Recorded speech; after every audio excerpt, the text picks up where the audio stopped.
Welcome to the Empty Cup. I'm Tsering Padron, and this podcast is a small pause in the middle of our busy lives. A moment to look more closely at our mind, at our reactions, our fears, our hopes, and also the possibility of meeting life with more clarity and kindness. And these reflections are not about having the right answers. There is no right or wrong here.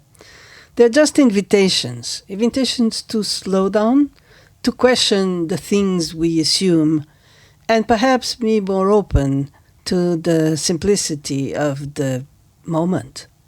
So, wherever you are, just take a breath, hold your empty cup, and let us pour some tea for thought.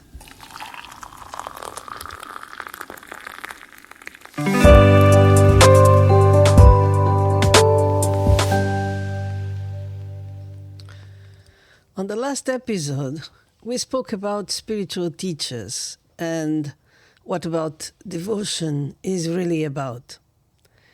In Tibetan, a teacher is sometimes called a Gewe Shenyen, a virtuous friend, or we might say a spiritual friend. And I've always liked that expression. It reminds us that the deepest function of a teacher is not to gather followers, but to accompany us towards freedom. Over the years, however, I have come to appreciate another form of spiritual friendship as well. You know, the companions who walk beside us on the path. They may not be teachers. They may not be more realized than us. Some may be further along the journey, some at similar stage, and some perhaps less experienced. Yet, their presence can be invaluable. Because what makes a spiritual friend special is not what we do together, but what the friendship is centered around. Most relationships are built upon a degree of mutual reinforcement. We support each other's stories. We confirm each other's identities. We help each other maintain the image we have of ourselves. And there's nothing wrong with that. It's human. But spiritual friendship often asks for something deeper. It asks us not to merely feel comfortable, but to grow. And sometimes it asks us to see what we would rather not see. So a spiritual friend is not necessarily the person who always comforts us or takes our side in an argument. Sometimes they are the one who gently holds up a mirror, not to shame us, certainly not to criticize us, but to help us see. And seeing is not always comfortable, actually often isn't. Sometimes what we discover are our fears, our habits, our blind spots, the places where we still cling, the places where we are not yet free, where we don't want to let go. Of course, this kind of honesty only works when it is held with kindness and received with trust. Otherwise, it becomes criticism, even if it's not intended to be. But we might receive it in that way.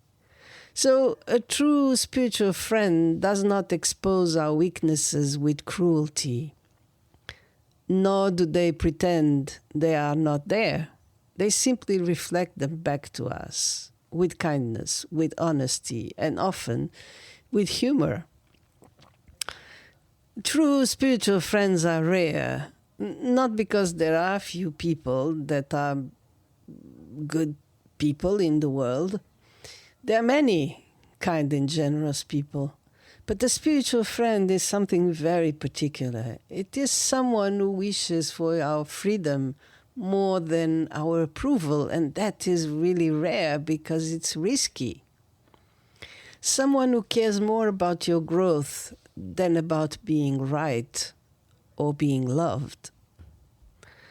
someone who can disagree with you without withdrawing their affection, someone who can see your vulnerabilities without turning them into weapons when things become difficult. Fortunately, spiritual friendship is not only about seeing your blind spots, there's also laughter. And laughter sometimes is one of the most underrated qualities on the spiritual path. We can become so serious, so concerned with progress, so righteous, so self-absorbed, so worried about whether we are doing things correctly, and sometimes disappointed with ourselves because we feel we are failing. And then a good friend says something simple or laughs, and suddenly the whole drama collapses. And for a moment we remember that we are all human beings, not spiritual projects, not self-improvement programs, just human, trying our best, learning as we go, falling down and standing up again. Alongside honesty and humor, there's often another quality present in spiritual friendship, a very necessary one: trust. Some people enter our lives and trust appears almost immediately. It's rare, but it happens. And when it happens, it's quiet. We are relaxed in their presence. There's no sort of negotiation without explanation, as if something deeper recognizes itself. Not perfection, not certainty, simply trust. Of course, trust does not mean idealization or blindness. In fact, genuine trust often becomes possible only when idealization begins to fade. When we stop expecting others to save us, when we stop imagining they could never disappoint us, when we allow them to just be human. One of the difficulties of modern life is that we often expect relationships to do so much. We want people to understand us perfectly, to validate us constantly, to never let us down, to put our interest ahead of their own, to meet needs they were never designed to meet. And eventually everyone fails, because we are all human, just as we are. So spiritual friendship begins to mature when we no longer ask another person to carry the weight of our incompleteness. Then something relaxes. The friendship becomes lighter, more spacious, less demanding, and paradoxically, more loving. One of the beautiful things about spiritual friends, and especially those who follow the same teachers or the same lineages, is that we do not need to become emotionally entangled in the way we sometimes do with ordinary friends. In fact, we usually aren't, and that can be a blessing.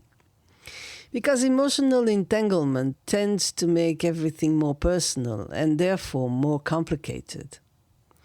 I've often noticed that with ordinary friendships, a small misunderstanding can sometimes damage a relationship built over many years. With spiritual friends, however, what binds us often goes beyond personalities, preferences, likes and dislikes. There is a shared orientation, a shared commitment to something larger than ourselves. And because of that, even when disagreements or misunderstandings arise, they tend to be less definitive and perhaps, sometimes, more easily resolved. Of course, we are all human, and let's be honest, misunderstandings, rivalries, jealousy, and all sorts of emotional dramas can also arise within sanghas and spiritual communities. The Dharma does not magically remove our conditioning. And perhaps this is why true spiritual friends remain rare. Not because people lack the necessary qualities, but because genuine friendship requires trust. The trust to let someone come close enough to see us as we are. The trust to offer honest reflections, even at the risk of being misunderstood. The trust to remain open when things become uncomfortable. And perhaps also the humility to recognize that we are all learning.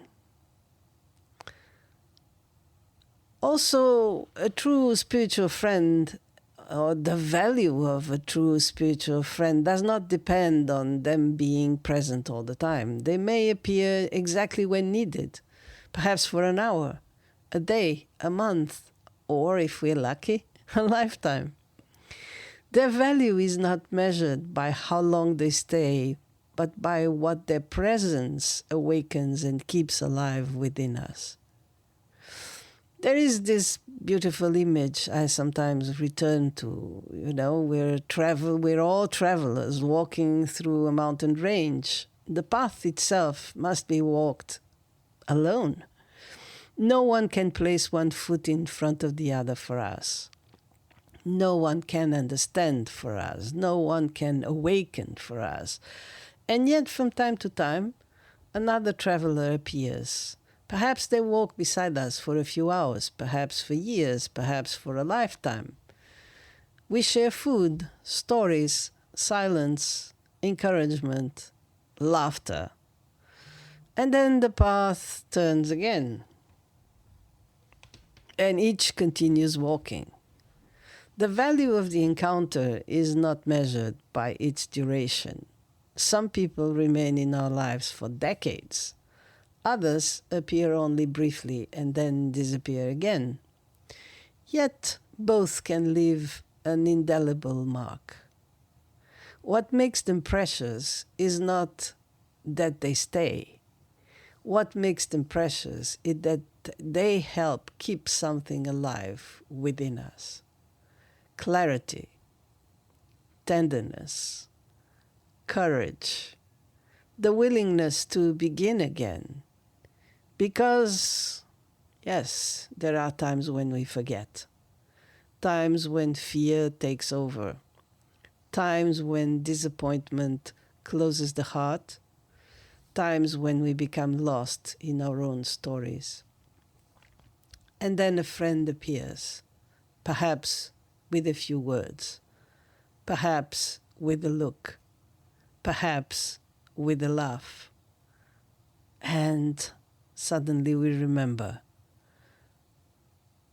not who we are as a fixed identity, but what matters, what we truly value, what we wish to cultivate, the kind of human being we want to become. Perhaps that is why spiritual friends often feel like blessings. Not because they can remove difficulties of the path for us, not because they walk it for us, but because they help us remember. They remind us not to lose heart, not to close, not to forget what matters. And when we drift away from ourselves, they quietly point us back towards what is most alive within us. I have to say that the older I become, the more I appreciate this. Not grand gestures or dramatic declarations, just people whose presence encourages the heart to remain open.